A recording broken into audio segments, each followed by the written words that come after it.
Hello there, Internet. My name is Ondo, and this is Weekly Art Tips. Let's talk character design. DeviantArt has always had a large collection of OCs, from Ask Pages to fan characters to comics. There has always been a thriving community of artists who make original characters. But let's be honest, nobody makes a perfect OC their first time around, and there are plenty of things that can ruin an otherwise great design. So let's go ahead and look at 5 things that can kill an OC, in no particular order. Number 1. Unnecessary information. Sometimes when you're writing your character bio, it's easy to go a little overboard. You really want to flesh out your character and give as much information as possible. Or maybe it's the first time you've written about your character, so you want to finally get it all out on paper. Or a computer screen, to be precise. That's great. It's never a bad thing to understand your character thoroughly, but before you hit submit, go ahead and take that full text and save it to your documents. Now start over and get rid of all those unnecessary details. The fact that your character likes French fries alright and once went to Wisconsin, unless integral to your character or their story, is really way too much information. Keep it for your private notes on the character. Other unnecessary info might include exact weight, exact height, anything that the audience can clearly see from the character ref sheet, and blood type. The last one is kind of a fad that, from what I can tell, comes from blood type personality theory, which is popular in Japanese media.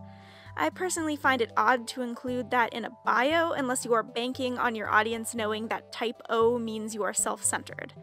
Without that knowledge, it seems more like you're setting up a blood donor registration for your OC.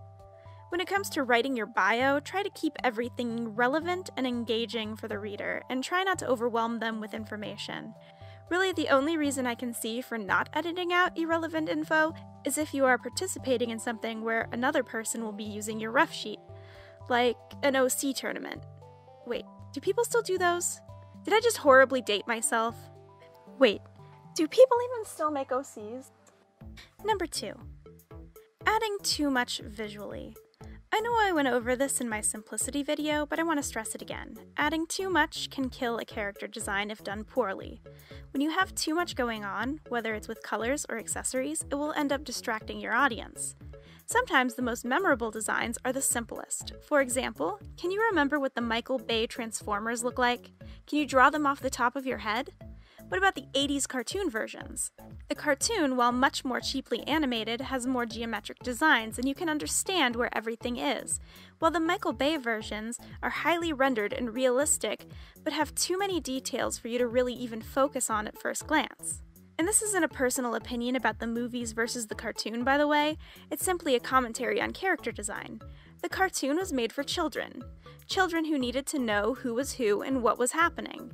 It makes sense for those Transformers to be simple in design as well as able to transfer over to a toy model, because that was the purpose for the show, to sell transforming robot toys. The newer iteration, while toys do exist, was made to satisfy an adult audience. It uses realistic CG animation to match the live-action setting, and its massive amounts of clutter and busy character designs are purposeful as the audience is meant to be disoriented during action segments. But at the end of the day, the cartoon still sticks out as a much more simple and memorable design. Number 3. Distracting color use. I don't think I'll be blowing anyone's mind here by pointing out that colors and color theory are incredibly hard to master. At least I hope I'm not blowing anyone's mind by saying that. Maybe if you're still a beginner, it might seem like coloring is easy. Just pick some crayons and stay in the lines. It's as basic as it gets. But a truly exceptional understanding takes years to grasp. Some have more of a natural grasp on colors than others, but even with that extra edge, studying color and color theory is a fantastic way to make your OCs stand out from the crowd. But before you go too overboard with catching people's eyes, make sure that they are drawn to the correct place. Character design is much like a mini composition. All your color choices should lead the eye back to the focal point. Most of the time, the focal point is the character's face. There are exceptions to this, however.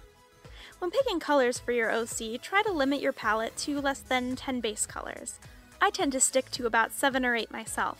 If you feel you must go over that number, then go ahead. Just try to limit your palette as much as you can. Stay away from picking overly eye-catching colors for unimportant things like lime green shirt cuffs or a bright red tail when they don't match anything else in the character.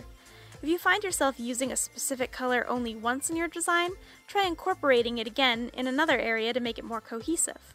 Also keep in mind that specific color trends can come in and out of fashion, possibly horribly dating your character once tastes shift again.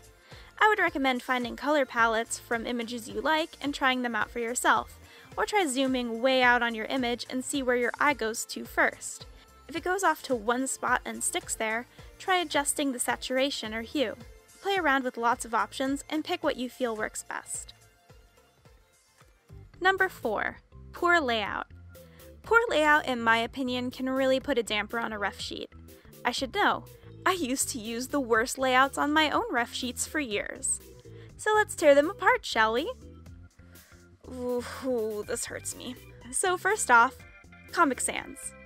Second, there is far too much text. In a rough sheet, keep your bio in the description. Text tends to draw the eye, but too much text can dissuade a viewer from actually bothering to read it. So essentially, you have distracted your audience from your art, causing them to just stare blankly at a box of homework. Try to limit your text to the absolute essentials: their name, brief notes about anything essential in understanding your character, like they're undead or they're 2 inches tall. Also, you can add a few labels if you have anything that isn't easily understandable about the design. Say you have a character that can change their shape, so you would need to label their different forms. Put anything else in the description.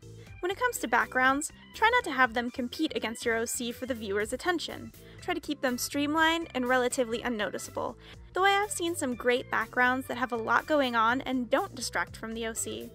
I recommend looking at other well-made rough sheets and studying how they lay out their page. Just keep everything easily readable and direct your viewer's eyes exactly where you want them to be. Number 5. And the final thing that can kill an OC is posing. Yes, posing. One of the quickest ways to get a feel for a character is body language. The way a person carries themselves can reveal a lot about them. For example, look at Eeyore versus him. These two characters cannot possibly be farther from each other in personality and looks, but even if you have never seen either of their shows before, you could probably still tell that they have very little in common. Eeyore is an eternal pessimist. His eyelids are low, his head is low to the ground, and so are his ears. He's practically dragging himself on the floor. To top it off, when he stands, his rear is the highest part of his body, and this draws the viewer's eyes into a nosedive straight onto the floor. He is the visual embodiment of a donkey Debbie Downer. His pose tells a lot about who he is as a character. Now let's look at him. Him is a train wreck of a character in the best sense. He's twisted, confusing, and impossible to look away from. His pose also tells a great deal about his character. His posture itself, while also very hunched, is clearly not from low spirits. Rather, it's more like he is constantly sneaking around in an exaggerated and obvious manner. He is all legs, and his feet are little spikes, giving him a weightless look. If you see him in motion, he flaunts and points his legs dramatically. His face juts outward, and he often has a large, dastardly grin on his face, which is accentuated by his widow's peak framing his slanted eyes. He is always up to something, and it shows. Now let's say you saw a straight-on, front and back turnaround of these characters with no dramatic posing at all. It tells you so much less about them. I've seen a mountain of great OCs that lose me at first glance because they lack character in the image. The bio may be the most impeccably written piece of literature, but if the image fails to capture attention or gives the audience a false assumption about your character, this can kill your OC. Instead of using a simple pose like hands at the side or sitting, try dramatic posing that tells you something about the character before even needing to look at the bio. Alright, I could keep going on and on about character design forever, but for now, that's all I'm going to say on this topic, and... I didn't forget them. If you're even bothering to watch videos on improving your OCs, it should kind of go without saying, but if you really want my big controversial opinion on using those things, then here it is. Don't. Okay, bye!